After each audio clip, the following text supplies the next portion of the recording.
This is the Garett ACE 400i, which is ideally suited for finding international coins, jewelry, and artifacts. The ACE 400i includes iron audio to help identify discriminated iron targets, digital target ID with a large 0 to 99 scale for more target information, a 10 kHz frequency for improved sensitivity on low and medium conductivity targets like gold and lead, an adjustable frequency to help eliminate electrical interference or other detectors in competition hunts, cam locks for increased stem stability, and a sharp, responsive pulse width modulation audio. The ACE 400i includes 3 free accessories: Garett volume control headphones, an environmental cover-up to protect the control box from rain, dust, and mud, and a coil cover to protect your search coil from scratches and chips during use. Assembly of your new ACE detector is very simple. Loosen the lower cam lock and extend the lower stem. Insert the mounting washers.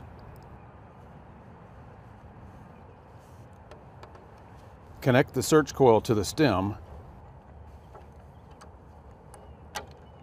and hand tighten the wing nut. Loosen the upper cam lock. Insert the S stem with the control housing.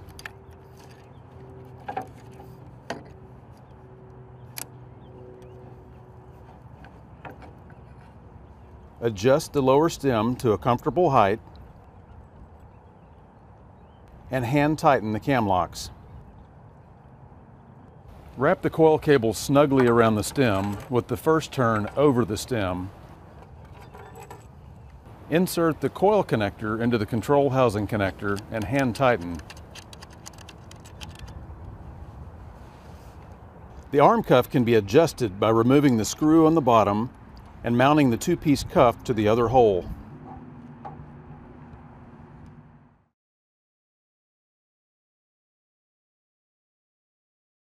To power on the detector, simply press the power button.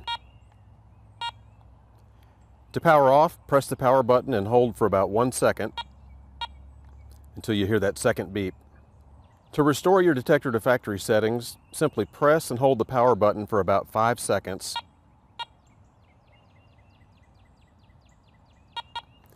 When you hear that double beep, you'll also notice that it's switched to coins mode, which is the factory default setting. The ACE 400i also includes this battery level indicator. When it's down to 1 bar remaining, it's time to change your batteries. Your ACE 400i is always going to indicate all targets that you encounter in the field, but it's important that you understand target ID. So let's take a look at that. The ACE 400i's target ID includes this legend up at the top. Ferrous or iron items are going to indicate more toward the left side.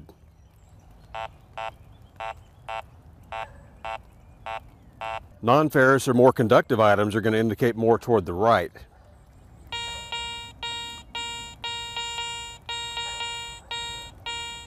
This lower scale here indicates that all pixels are active. They are all switched on. Nothing has been rejected. So I got a couple targets on the ground here, just to show you that you're always going to get a cursor at the top when you encounter metal in the field. It's always going to indicate it. If it's something that's been discriminated, like this, you won't get audio, but you'll still get that pixel at the top and a digital target ID number that corresponds at the bottom. If it's something that's accepted, you're also going to get the audio along with the pixel at the top and the digital target ID number at the bottom that corresponds with it. The number at the bottom gives you a more precise reading of what's showing at the top. And to the right, you've got a coin depth indicator given in 5 centimeter increments. So in this case, I'm about 10 centimeters above my target, which would be about how deep it was buried in the ground if it was a buried target. So cursor at the top, depth indicator, and a more precise digital target ID, all available on the ACE 400i. Be aware that items much larger than a coin may actually be deeper than what they indicate, and items that are very small, very much tinier than a coin, may actually be sitting shallower than what they indicate. For the very best target ID, you want to keep very level swings of your coil and you want to get your coil centered directly over the target as best you can for the most accurate digital target ID number. The ACE 400i has 3 distinctive tones based on the type of metal that you encounter and its conductivity. So I have 3 targets on the ground. Let's go over them and let's listen to these 3 different tones. Okay, the low tone on the ACE 400i is anything with a digital target ID reading between 0 and 39. First, I've got this iron nail here. You hear it grunting, low numbers bouncing around, that's your low tone. Next, I'm going to move over here to a piece of foil, and mid-tone is going to be anything between 40 and 59 on your digital target ID. That was your mid-tone. Now let's go to the high tone. That's anything that reads above 60 on your digital target ID. That's your high or bell tone on the 60 plus items. One of the powerful features included on this ACE 400i is iron audio. Now what that does is it helps you avoid digging tricky items like washers and bottle caps, flat items that might sound good to a detector, but they really contain iron. So the use of iron audio can help you pick that out. I've got a bottle cap here that's a nemesis of a lot of coin diggers. I'm going to put this on the ground and let's go over it and I'll kind of explain the iron audio feature to you.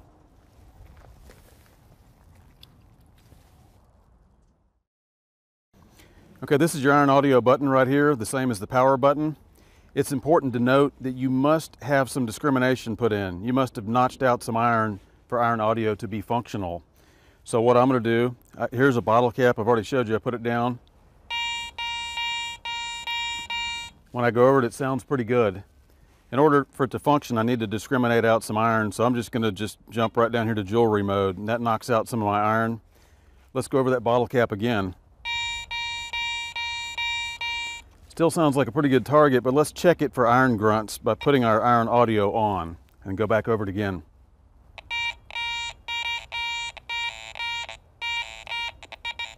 If you notice there at the ends of the swing, as I pass the target by, there's some grunts on either side of the target. Above it, it sounds pretty good, but coming and going, there's enough grunts going on that I know that target contains some iron. Therefore, I know it's not a good pure coin.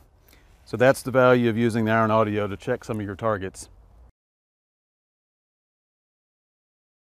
Now let's take a look at the different discrimination patterns and other features of the ACE 400i. Use the mode plus or minus buttons to select between 4 preset discrim patterns or create your own custom pattern. In zero disc, nothing is notched. All 12 pixels are active. Use this mode when a target signal is inconsistent or when you don't know exactly what type of metal you're looking for. Jewelry ignores most iron trash, but finds rings, watches, bracelets, and other types of jewelry. In custom, you can create your own discrimination pattern, eliminate anything you want to, and when you turn the detector off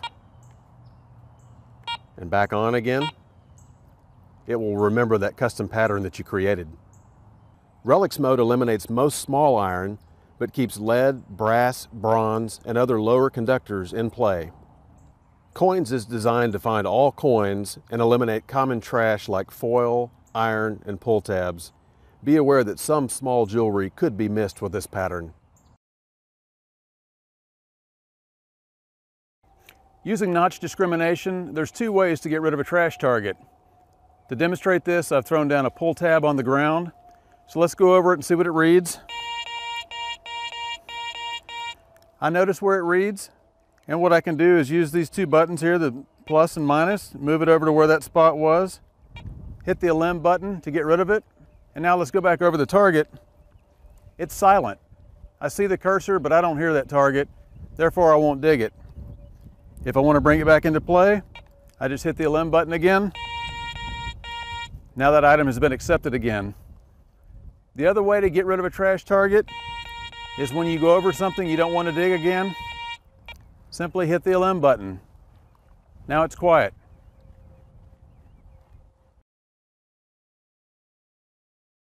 There are 4 minor frequency adjustments that you can use in order to minimize interference caused by electrical sources or by other metal detectors. To switch frequencies, hold down the LM button and change the setting with the discrim plus or minus buttons. There are also 8 levels of sensitivity. Increase sensitivity when you're searching for a very small item or a very deep item. Other times you might want to decrease sensitivity is when the machine is behaving erratically due to excessive metallic trash or highly mineralized grounds.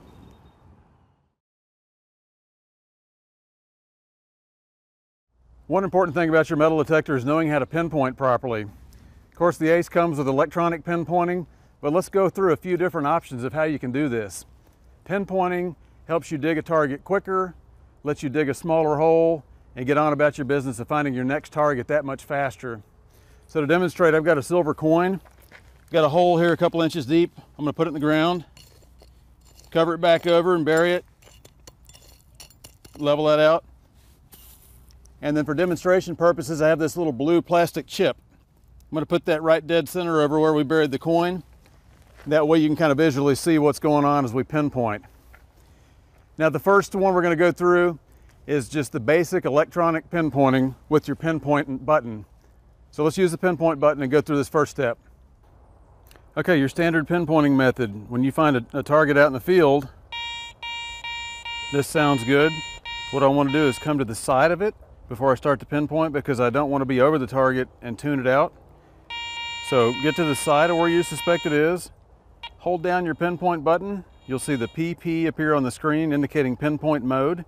And let's go back over it until I get the strongest signal across the top, those bars at their strongest level. Then we can push forward and backward, kind of X marks the spot until I've got the strongest north, south, east, west signal, full bars there. I know I can dig right there in the center of that coil. That's where the pinpointed area of my target's going to be. Now some people like a different style of pinpointing. They like to pinpoint off either the tip or the tail of the coil. So we're going to go through both of those methods next. And the first is going right off the very tip end of this double D coil, and the other is off the very tail of it. So let's go in here close and take a look at this. The good thing about this double D coil is it offers you some other ways to pinpoint, like the tip and tail. So let's come in and find our target again. Same thing, get to the side before you hit pinpoint so you don't tune it out. Go to pinpoint and then find your strongest signal. Once I've got the strongest possible signal, I can just pull back until the meter dives off and the audio dives off. And I know my target's going to be right off the tip end of that coil. If it's really deep, it might be just inside, but if it's fairly shallow, it's going to be at the very end or just off the end of the coil, meaning I can dig a very tight hole there and not waste a bunch of time going for the target or tear up a field. I can also go off the tail. So same thing, find a target, step to the side, hit my pinpoint button, get my strongest signal, and then push forward. Once that meter dives off and the audio dives off, I know that my target's going to be right off the tip end of that coil back there. One final pinpointing method with this double D coil. You can do this without even using the pinpoint button. It's what some people call the wiggle or the DD wiggle method. Let's take a look at that real quick. Some people that use DD coils don't even like to use the electronic pinpoint button. They simply just wiggle the coil back and forth to find their target. And you can do so because of the overlapping DD configuration. So when I hit a target like this, instead of going to pinpoint, I can just start wiggling real tight and approaching the target area where I think it is until I've just got a consistent banging of the target. I can even move forward until it falls off, pull back, it's off the tip or the tail, but I'm just moving it back and forth very tight, and I'm just wiggling it, and I've pinpointed my target the same way without using the pinpoint button.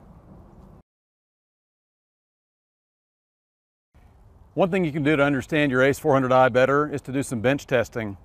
Basically, you want to get it where it's nice and stable, get the coil where it's calm, it's not in motion, and it's away from any metal. So in this case, I've just got this wooden bench, and I've got a variety of targets I'm going to test. And what you can do is test them, swing them in front of the coil, and record what they sound like, what their target IDs are, so you get an idea of what you might encounter in the field. I'll start with a couple of junk targets. Here's an iron nail, and you want to move it about 2 to 3 inches, or 5 to 10 centimeters in front of the coil. Keep it nice and level. It's jumping between 1 and 12, and I'm getting a low tone. If I change the direction of this iron, still getting a low tone, but notice the different readings you get. Iron acts differently depending on which direction you approach it, so you can learn a little bit from your air test. Here's a piece of foil, chewing gum wrapper. Kind of middle of the road in the 50s there. Here's a torn up piece of a pop top. Higher number.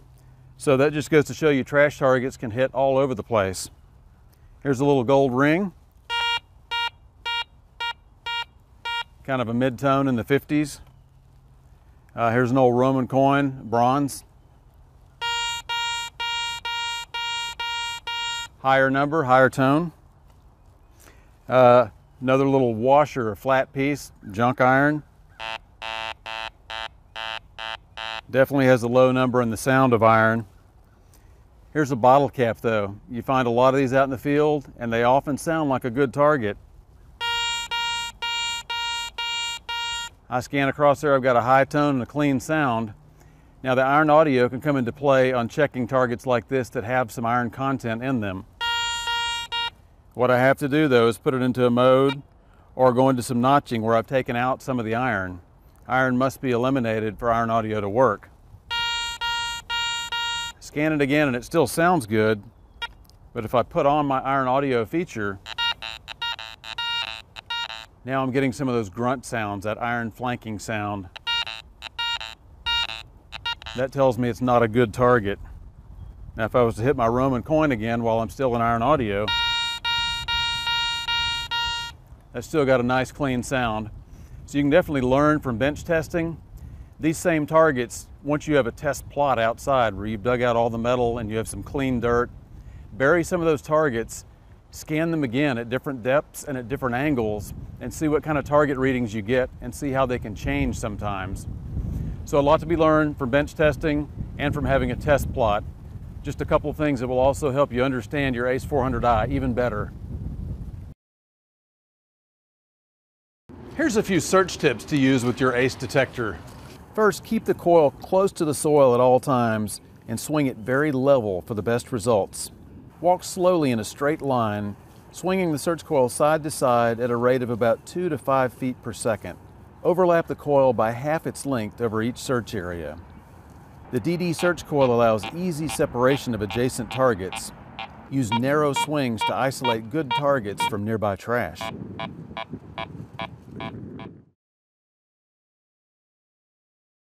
When your battery level indicator shows 1 bar remaining, it's time to change batteries.